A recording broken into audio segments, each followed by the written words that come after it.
Alright y'all, welcome back to the channel and to some more turkey patterning, and today we've definitely got a very interesting combination out here to try. We've got a new choke, or at least new to me. It's definitely a 25-year-old choke at this point, but it's new to me. We've never tested it on the channel, and with this combination of stuff, this is essentially a late 90s to mid 2000s type of turkey hunting setup. So I'm definitely curious to see what kind of a pattern we can get from what would have been a very popular combination 20 or 25 years ago now. And is it anywhere near as good as what we have out here today, or is it a little bit disappointing as compared to today's loads? But as for the shell I've got out here today, I brought out some of these. The old Winchester Supreme extended range high density turkey shells. They are a 12 gauge, 3-inch, 1 3/4 ounce payload of 6s, moving about 1,225 feet per second. Now yes, these are a high density turkey shell. They're not a TSS. From what I understand, they're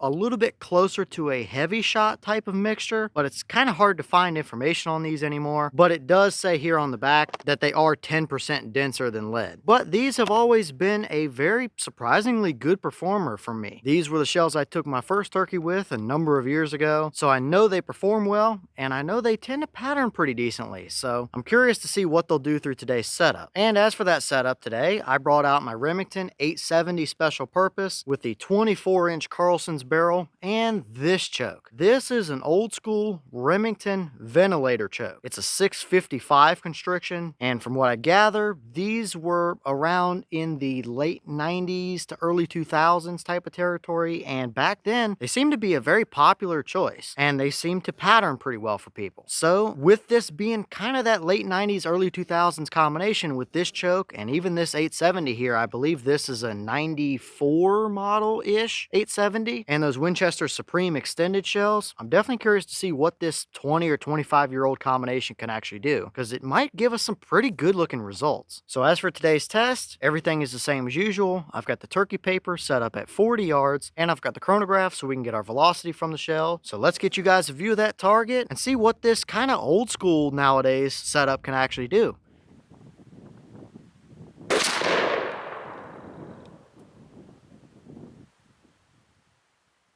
Alright, so that shell gave us 1261 through the chrono. The boss claim is 1225. So with our 24-inch 870 barrel there, we saw a little bit more than their claim. But these shells, from what I can remember, have always been mid-1200s. So that's plenty enough velocity for these 6s. But what kind of a pattern did they give us down there at 40 through that old ventilator choke? Let's go check it out and see what we got.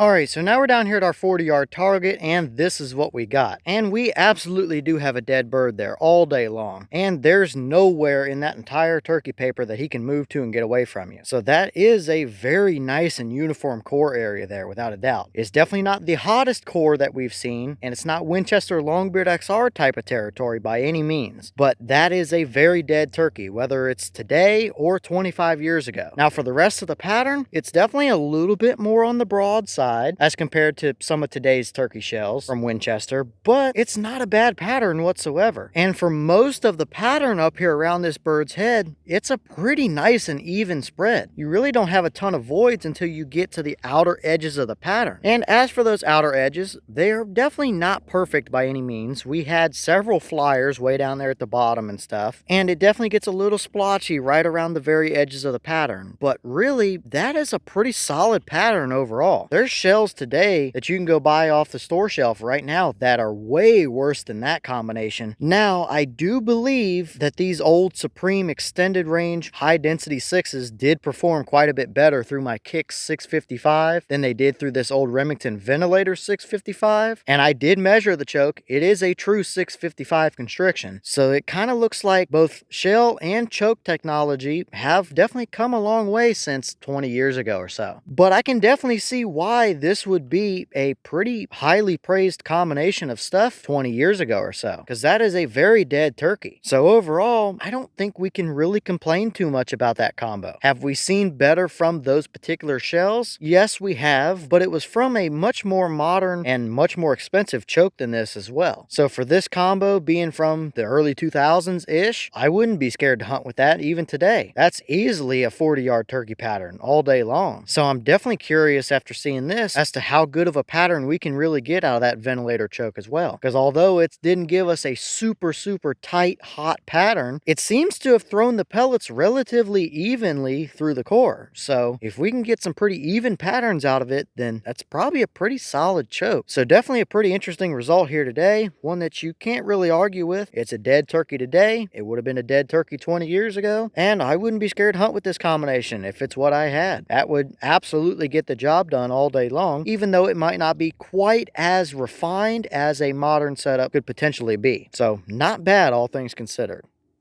And here's the wad from that shell, and it is very similar to what Winchester still uses in their double X and longbeard lead shells. It might be just a little bit stiffer, but it's the same design overall. But this one, there's nothing stuck down in there, no tears, pinholes, anything like that. We had one pedal that opened up a little farther than the others, but overall, this wad looks very much the same as it usually does. No concerns from me at all, and it definitely doesn't look like we really over-constricted these any to the point where we would be completely ruining our pattern either. So the wad looks pretty much as normal as what I would expect it to.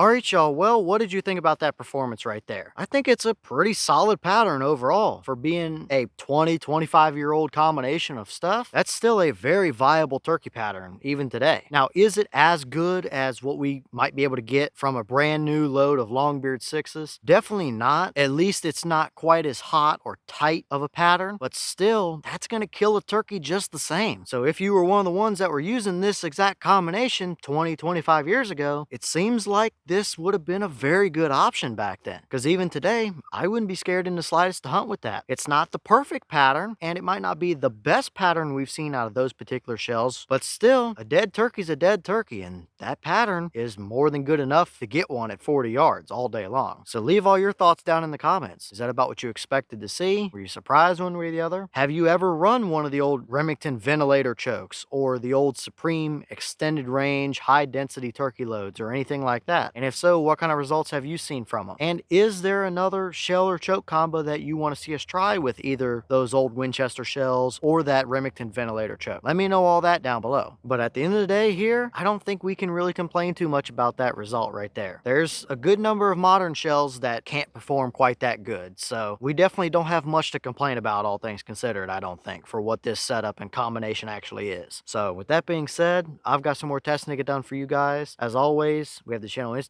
as well as the mailbox where you can send stuff if you'd like. All that information will be in the description if you're interested in it, but I'm going to get back to it, so I'll see y'all in the next one.